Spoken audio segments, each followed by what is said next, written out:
नमस्कार, मी प्रतिभा चंद्रन आणि तुम्ही बघत आहात नवराष्ट्राचा विशेष कार्यक्रम centre point with doctor Uday Nirgudkar. कालपासून खरं तर हे सीजेपीचं आंदोलन सुरू झालं तेव्हापासून त्याच्या वेगवेगळ्या पैलूंवर आपण बोलतो आहोत.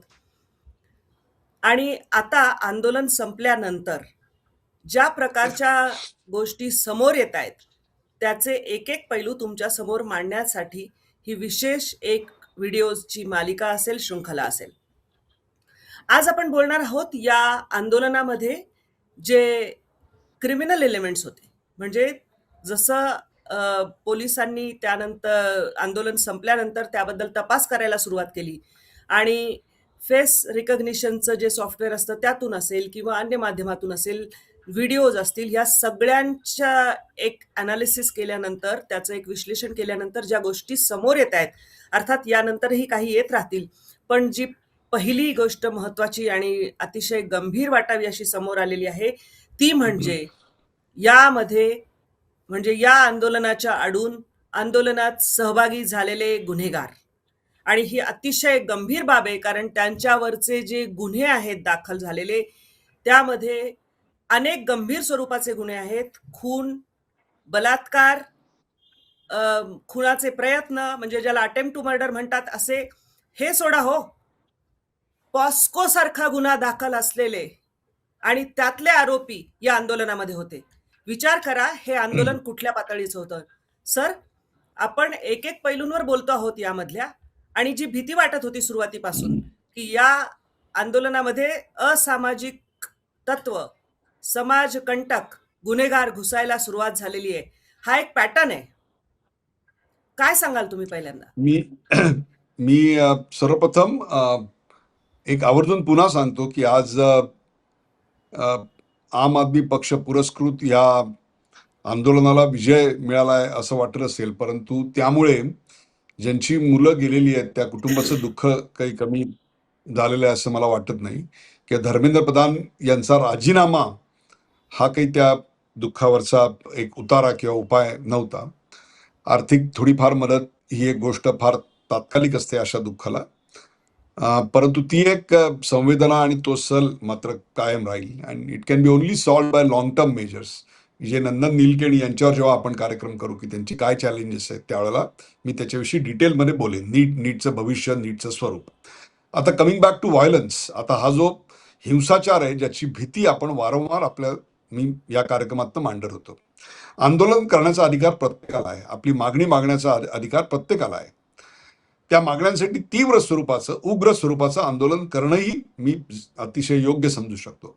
परंतु आंदोलन कुठे करायचं, कसं करायचं, किती वेळ करायचं, केव्हा मागे घ्यायचं, याचा अंदाज आंदोलन करताना असला पाहिजे. कोणाला घेऊन करायचं आणि त्याहीपेक्षा सुद्धा कोणाला न घेऊन करायचं याचा अंदाज असला पाहिजे. आपलं आंदोलन कोण हायजॅक करू शकतो याची जर तुम्हाला आंदोलन चालू करताना जाणीव झाली नसेल तर एक लक्षात ठेवा, ते आंदोलन तुमच्या हातून तेव्हाच गेलेलं असतं. आणि आपण 17 तारखेपासूनचे कार्यक्रम कोणी काढून बघा. मी वारंवार सांगतोय की हे आंदोलन अभिजित दिपके यांच्या हातातनं गेलेलं आहे आणि त्याची सूत्र जी आहेत ती अशा काही मुस्लिम मूलतत्ववादी संघटना, मुसलमानमध्ये काही सगळ्या वाईट संघटना असं आम्हाला म्हणायचं नाही आहे, परंतु ज्या मुस्लिम मूलतत्ववादी संघटना आहेत त्या संघटनांचा त्याच्यावरचा पगडा, मग त्याच्यामध्ये बस नाम रहे अल्लाह का असं म्हणत एक सेक्युलर विचारसरणीच्या आडून तो प्रचार करणारा एक, which is more dangerous than direct अतिरेकी मुस्लिम. त्याच्यानंतर नाराय तकबीर म्हणणारा एक मोठा समाज त्या ठिकाणी येतोय. खालिस्तानवादी जे आहेत त्यांची अस्तित्व तिकडे जाणवलं. आणि त्याहीपेक्षा जो चौथा मुद्दा आहे, चौथा एलिमेंट आहे, आणि तो त्याचा उल्लेख तुम्ही केलात की इंडियन पिनल कोडमधले किंवा भारतीय न्याय संहितेतले जे काही अतिशय फौजदारी तीव्र गंभीर स्वरूपाचे गुन्हे आहेत, मग त्याच्यामध्ये बलात्कार, खून, अपहरण, खंडणी आणि या व्यतिरिक्त आता पॉस्को असे कायदे असलेली माणसं याच्यामध्ये होती, जे मी पहिल्यापासून याचं ड्राफ्ट सांगत होतो की पाटीदार आंदोलन, आज मराठा आंदोलनामध्ये थोडीफार काही ठिकाणी शेवटच्या काय एक दोन मोर्चांमध्ये थोडीफार हुल्लडबाजी झाली असेल, परंतु बाय फार मराठा आंदोलन हे शांततेनं आंदोलन कसं करावं, स्वच्छता कशी पाळावी, नियम कसे पाळावे याचे एक आदर्श ठेवून गेलेले आहे आपल्यासाठी. त्यामुळे यापुढे जर महाराष्ट्रात कोणाला आंदोलनं करायची असतील तर त्यांना मराठा आंदोलनाचा आदर्श ठेवावा लागेल. त्यांची मागणी योग्य अयोग्य आरक्षण त्यांचे प्रश्न सुटतील का हे प्रश्न अलाईद आहेत. त्याच्याविषयी आपण वेगळा कार्यक्रम करू शकतो. We can always differ in the opinion. Patidar आंदोलनाला ते भान नव्हतं. पाटीदार आंदोलनाला ती तीव्रता पण नव्हती जी इथं शिस्तबद्ध मराठा समाजाने दाखवली. कारण मराठा समाज हा मूलतः राष्ट्रभक्त आहे. त्यांच्यातले काही एलिमेंट जे आहेत ते एलिमेंट फार अतिरेकी जातीयवादी वगैरे असतील, परंतु मूलतः कष्टकरी मराठा समाज हा अतिशय काय म्हणू आपण ज्याला राष्ट्र शिवाजी महाराज यांच्या संस्कारांनी पुनीत झालेला आहे. आता इकडे असे कुठलेही संस्कार झालेला वर्ग नाहीये.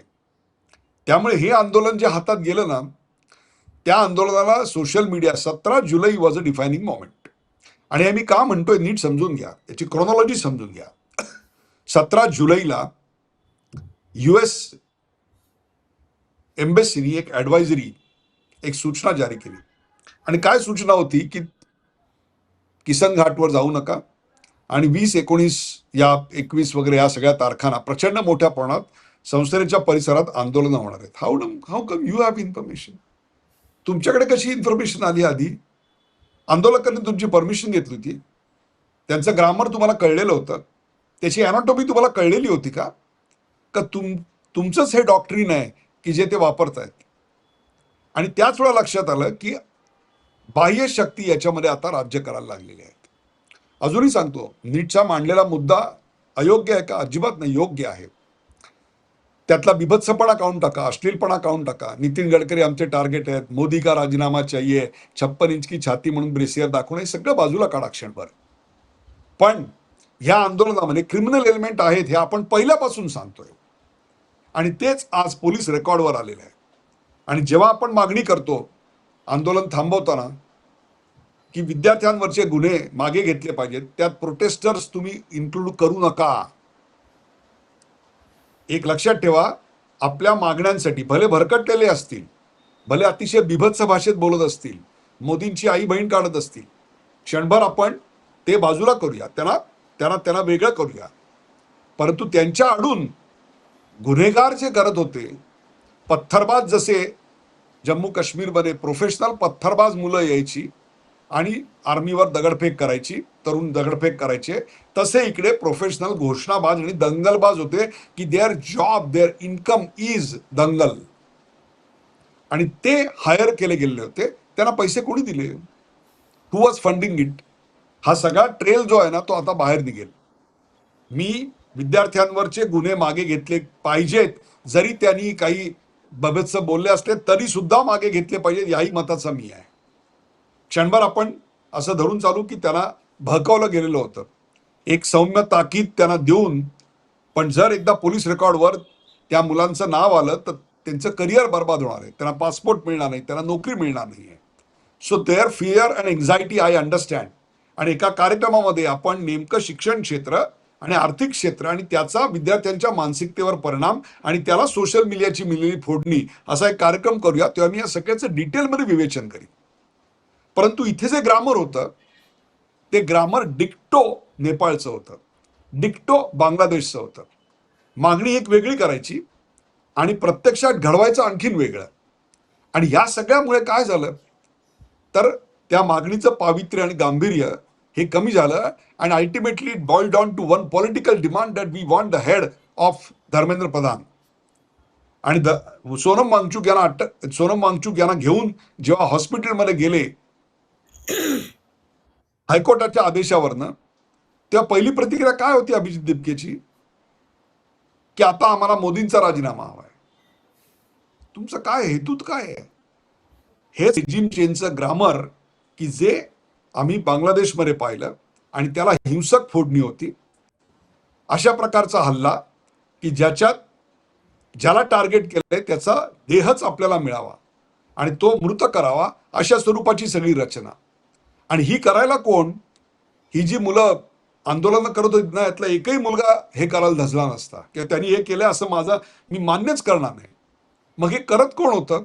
तर त्यांच्या आडून त्यांना कल्पना नाही की तुमच्या मागे कोण उभे आहेत. त्यांच्या मागे जे उभे होते ना, they are the real culprits. आणि ते दंगलबाज, त्यांच्याकरता आंदोलन होतं, तुमच्याकरता होतं का हे प्रश्नचिन्ह आहे. आणि ती जी सगळी प्रोफेशनल गँगस्टर्स जे आहेत त्यांनी हे आंदोलन की जे आपल्या पॅन्टची झिप काढून लिंग प्रदर्शन करत होते.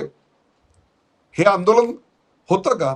किंवा एक फाउंटन आहे, त्या फाउंटनला बसायचा पॅरापेट आहे, ते पॅरापेट दगड हातोडा मारून फोडलं आणि त्याचे ज्या टाईल्स आहेत त्या टाईल्स तुम्ही दगड म्हणून वापरता. हे कोणाला सुचू शकतं? खरोखर नीटपणे ज्याला आता अपयश आलं या विद्यार्थ्याला हे सुचूच शकत नाही. तर हे सुचतं कोणाला? जो प्रोफेशनल डकैत आहे, जो प्रोफेशनल दंगलबाज आहे, जो आंदोलनजीवी आहे, त्याला हे सुचू शकतं. आणि हे दुर्दैव आहे की योगेंद्र यादव म्हणतात की the problems will not be solve by the debate in the parliament but on the street. रस्त्यावर तुम्हाला हे आंदोलन करायचंय. उठता सुट्टा तुम्ही बाबासाहेब आंबेडकरांचं नाव घेता, पण त्यांनी निर्माण केलेलं संसद त्याचं पावित्र्य आणि त्या प्रिएम्बल मध्ये जे बाबासाहेबांनी भाषणात उल्लेख केलेला आहे की हा एक लिव्हिंग ऑर्गॅनिझम तुमच्या हातात देतोय. The letter and spirit in applying it, त्या माणसांची नैतिकता आणि शुचिता याला फार महत्व आहे. काय विधानं करताय तुम्ही की रस्त्यावरच आता प्रश्न सोडवले जातील आणि महाराष्ट्रातले काही सो कॉल्ड विचारवंत आणि रिटायर्ड संपादक त्याचं समर्थन करतात आणि पुन्हा स्वतःला आंबेडकरवादी आणि चळवळीतले म्हणवतात. आंबेडकरांनी या अनार्की बद्दल काय मतं व्यक्त केली आहेत हे माहित नाही आम्हाला. हा, आम्हाला आंबेडकरांनी सिव्हिल डिसओबिडियन्सला सुद्धा एक प्रकारे नाराजी व्यक्त केलेली आहे. त्यांनी सांगितलंय की जर काय तुम्हाला प्रश्न सोडवायचे असतील तर पार्लमेंटमध्ये डिबेटनी सोडवा, and that's the way to dissent. परंतु कायदेभंग करायचा, कायदा हातात घ्यायचा, गांधीजींच्या वेळेला तो कायदा शांततेत हातात घेतला जायचा. परंतु आता नाव गांधीजींचं घ्यायचं आणि ग्रामर सगळं येतं ते बांगलादेशमधनं किंवा नेपाळमधनं यशस्वी झालेलं ग्रामर, आणि ते लिहिलेलं कोणी असतं? ते लिहिलेलं असतं अमेरिकेच्या डीप स्टेटनी. आम्ही त्यांच्या हाताचं बाहुलं बनतो. अभिजित दिपकेने दाखवून दिलं ही कॅन बी ऑपरेटेड. आज जेव्हा तुम्ही असं दाखवून देता की तुम्ही आपचे समर्थक आणि आपचे ऑपरेटेड आहात, तेव्हा लक्षात ठेवा आज तुम्हाला आप ऑपरेट करते, उद्या तुम्हाला काँग्रेस करेल, परवा तुम्हाला भाजप करेल, पण जे कॉज सॉल्व्ह केल्याचं समाधान आणि इतिहासात तुमचं नाव दर्ज करण्याचं समाधान तुम्हाला मिळालं असतं, भाग्य तुम्हाला मिळालं असतं, ते तुम्ही आज गमावून बसलात.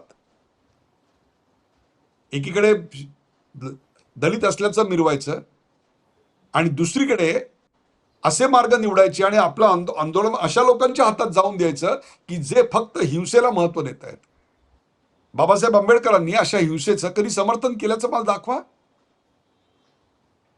आणि हाच तर खरा सवाल आहे की आंदोलन जरूर करावीत, केलीच पाहिजेत, तो अधिकारच आहे, अगदी तीव्र उग्र स्वरूपाची करावीत, पण ती आंदोलनं कोणाच्या हातात जाऊ नयेत याचं भान आणि याचं लक्ष, या बाबतीतला कटाक्ष चुकता कामा नये. अन्यथा सत्याचा आग्रह म्हणजे सत्याग्रह, याचं ग्रामर जे आहे ते असत्याचा आग्रह आणि देशविरोधक गोष्टींना खारा असं त्याचं स्वरूप येईल, आणि जे आता या आंदोलनाचं दुर्दैवाने झालेलं आहे. एक महत्वाची जी आकडेवारी आहे ती सांगते की जो पोलिसांचा प्राथमिक अहवाल पुढे आलेला आहे त्यानुसार आतापर्यंत जो तपास पूर्ण झालाय त्यामध्ये 2873 गुन्हेगार, जे पोलीस रेकॉर्ड असलेले गुन्हेगार आहेत, ते या आंदोलनामध्ये होते. आणि 999 त्यातले असे आहेत, म्हणजे जवळपास 35% असे आहेत की ज्यांच्यावर गंभीर स्वरूपाचे म्हणजे खून, हत्या, दरोडे, ड्रग अब्यूज मधले ड्रग्सच्या पेडलिंग मधले काही गुन्हेगार आणि बलात्कार आणि पॉक्सो यामधले, बलात्कारामधले जवळपास 63 आरोपी आहेत. आणि पॉक्सो तो नराधम आठवा नसरापूरचा, त्याने तो पॅरोलवर होता, त्यांनी काय केलं पुन्हा, आणि त्याला फास्ट ट्रॅक कोर्टात फाशी देण्यात आली. जे या फाशी देण्याच्या लायकीचे लोक आहेत ते 6 गुन्हेगार या आंदोलनामध्ये आतापर्यंत सापडलेले आहेत. काय बोलताय तुम्ही याच्याबद्दल? ही इतकी गंभीर परिस्थिती, आणि तिथे जेव्हा तरुणाई जाते, ही गंभीर मुली जातात, परिस्थिती, तेव्हा चिंता ही वाटते गंभीर. सर. आणि इथे मला कौतुक दिल्ली पोलिसांचं करावं असं वाटतं. 3 गोष्टींबद्दल दिल्ली पोलिसांचा निषेध केला पाहिजे, आणि तो म्हणजे पॅलेट गन्स वेर युज्ड. भले अतिशय अत्यल्प वापर झाला असेल, परंतु पॅलेट गनचा वापर व्हायला नको होता. किती भीषण परिस्थिती आली तरी पॅलेट गन्स वापरू नयेत. सुप्रीम कोर्टात ह्याच्यावर चर्चा झाली, निकाल आलेला आहे. भाग क्रमांक 1. भाग क्रमांक 2, तुमचा इंटेलिजन्स काय करत होता आणि त्या इंटेलिजन्सचं इंटरप्रिटेशन करण्यामध्ये तुम्ही कमी पडलात का, आणि इम्प्लिमेंटेशनच्या ग्रामरमध्ये, स्ट्रक्चरमध्ये कुठेतरी त्रुटी राहिली का? असं का दिसत होतं की सोशल मीडिया हँडलिंगमध्ये engineering students are 1 step ahead of you, आणि त्याबद्दल खरं तर त्या मुलांना राष्ट्रनिर्मितीत सामावून घ्यायची संधी आहे. आणि मला असं वाटतं आता इंस्टाग्रामवर येऊन त्यांच्याशी डायलॉग करून मोदी तेच साधायचा प्रयत्न करतायत, तोच हात पुढे करतायत की या आणि राष्ट्रनिर्मितीत सहभागी व्हा, तुमच्या समस्या सांगा, त्या सोडवायला आम्ही कटिबद्ध आहोत. थर्ड थिंग, पोलिसांना क्रेडिट द्यायला पाहिजे की इतके दिवस आंदोलन झालं, इतक्या विविध फोर्सेस त्याच्यामध्ये होत्या, अमेरिका, डीप स्टेट, चायना, सगळ्या गोष्टी याच्यामध्ये होत्या. पॉस्कोचे गुन्हेगार, ड्रग गुन्हेगार, बलात्कार, खंडणी, खून, अटेम्प्ट टू मर्डर, हे सगळं असताना 200च्या वर पोलीस अधिकारी अत्यंत गंभीर जखमी होत असताना पोलिसांनी संयम बाळगला. आणि दुसरं, पोलिसांनी संयम बाळगला आणि एकही मृत्यू झाला नाही, एकही तिथे मर्डर झाला नाही. याबद्दल पोलिसांचं अभिनंदन केलं पाहिजे. सर आणि यामध्ये चौथी गोष्ट या- होय. याबद्दल मी पोलिसांना जबाबदार धरीन, आणि ती म्हणजे अनेकदा अतिरिक्त बळाचा वापर झालेला आहे, यात काही शंकाच नाही. आणि तो निष्पाप विद्यार्थ्यांच्या आंदोलनावर झालेला आहे. तो जेव्हा अशा पॉस्को वगैरे या गुन्हेगारांवर झाला आहे, त्याला मी अयोग्य म्हणणार नाही. परंतु अनेकदा आंदोलन करणाऱ्या मुली, आंदोलन करणारी मुलं, की their concerns and fears are genuine, their anxiety is genuine, त्यांच्यावर निर्घृण अशा स्वरूपाचे, तुम्हाला मी एक उदाहरण देतो जे काल परवाही मी दिलेलं आहे, की अश्रुधुराच्या नळकांड्या फोडल्यात. परिस्थिती नियंत्रणात आणण्याकरता आपल्याकडे अनेकदा ते केलं जातं. अपवादात्मक परिस्थितीमध्ये त्याचा वापर व्हायला पाहिजे. रूल बुक फॉलो केलं गेलं का, हे सगळं समोर येईलच. पण त्या अश्रुधुराच्या नळकांड्या एक्सपायर्ड होत्या की नव्हत्या, हे कोण बघणार? त्या एक्सपायर्ड असतील तर त्यातनं बाहेर पडणारा गॅस केवळ अश्रुधूर नसतो, तर तो टॉक्सिक असतो. It is harmful to health. आणि मुलं इतकी स्मार्ट आहेत की त्यांनी ती रिकामी कार्टन जी उडतात त्याच्यावरची एक्सपायरी दाखवली आणि सांगितलं की हे बघा काय आहे. अर्थात हे आता व्हेरीफाय करून बघायला पाहिजे की हे सत्य आहे का, हा व्हिडिओ फेक आहे. पण तसं असण्याची शक्यता ही खूप असू शकते. त्यामुळे या गोष्टीबद्दल पोलिसांची जशी चूक आहे, परंतु या इतक्या दिवसात कायदा आणि सुव्यवस्था सांभाळणे, आणि सर्वात महत्त्वाचं म्हणजे एकही याच्यातनं मृत्यू होऊ नये याच्याकरता प्रयत्नशील राहणे. 200-200, 300-300 पोलीस अधिकारी, अनेक ते तर जखमी झाले सोडून द्या, अनेक पत्रकारांचे जीव पोलिसांमुळे वाचले. नाहीतर आता एक अर्धा डझन तरी जर्नलिस्ट तुम्हाला फोटो लावलेले दिसले असते. पण हे सगळं टाळलं गेलं, याच्याबद्दल पोलिसांचं कौतुक करायला पाहिजे. आणि आंदोलनकर्ते जे तरुण विद्यार्थी आहेत त्यांनी कुठेतरी विचार करायला पाहिजे की 3,000च्या आणि 3,500च्या आसपास जेव्हा असे गुंड आणि 999 अतिशय डेंजरस गुंड येतात, तेव्हा विचार करा यापुढे आंदोलन करताना की आपण कोणाला घेऊन करायचंय आणि कोणाच्या विरोधात आणि किती काळ करायचंय.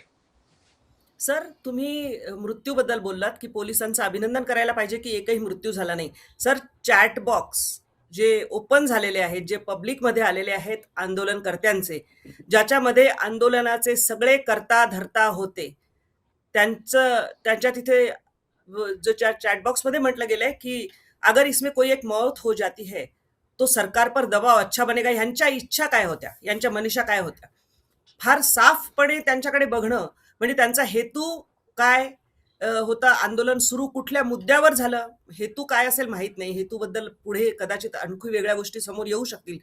पण ज्या मुद्दा म्हणूया, मुद्द्यावर जे आंदोलन सुरू झालं त्या मुद्द्यापुरतं ते मुळीच मर्यादित राहिलं नाही.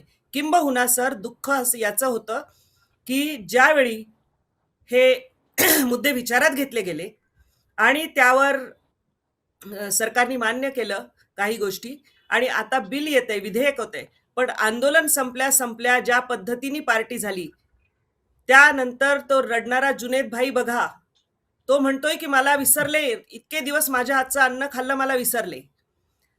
नंतर ज्या मुलांचे फोटो लावून तुम्ही आंदोलनं केलीत, पंचतारांकित हॉटेलमध्ये तुम्ही मोदींची खिल्ली उडवत तिथे पार्टी करता.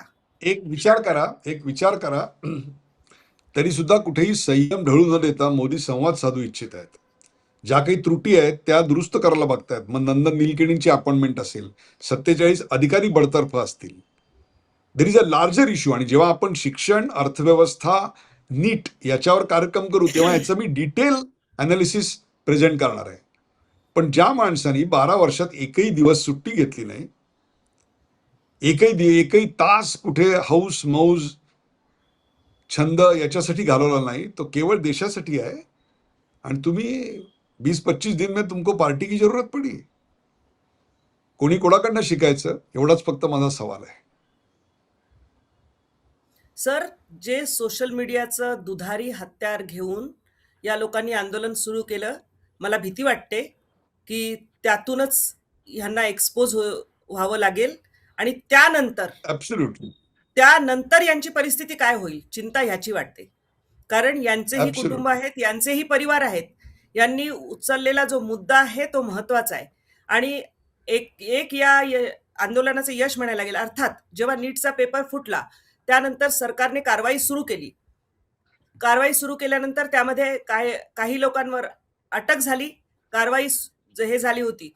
परंतु आज संसदेमध्ये एक विधेयक येणार आहे आणि ज्यामध्ये पेपर फुटीबद्दलचे अधिक कठोर पावलं उचलली जातील, सुधारणांचं हे होईल. परंतु यामध्ये जे सगळे असामाजिक गुन्हेगारी लोक घुसले त्याची जबाबदारी कोण घेणार हा प्रश्न आहे.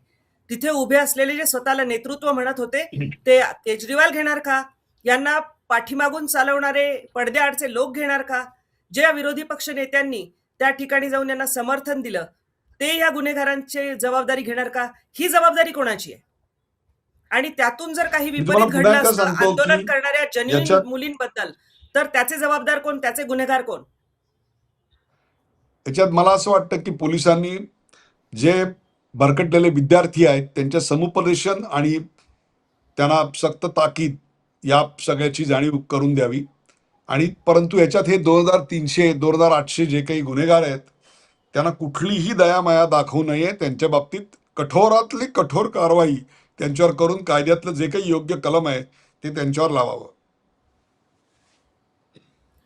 तर हा एक व्हिडिओ जो होता यातून तुम्हाला आतापर्यंत आंदोलन संपल्यानंतर झालेल्या तपासातली आकडेवारी तुमच्या समोर मांडायची होती. त्यानंतर कशा स्वरूपाचे गुन्हेगार तिथे आले आणि आतापर्यंत जी आकडेवारी आहे त्यानुसार जास्त पोलीस जखमी झालेले आहेत.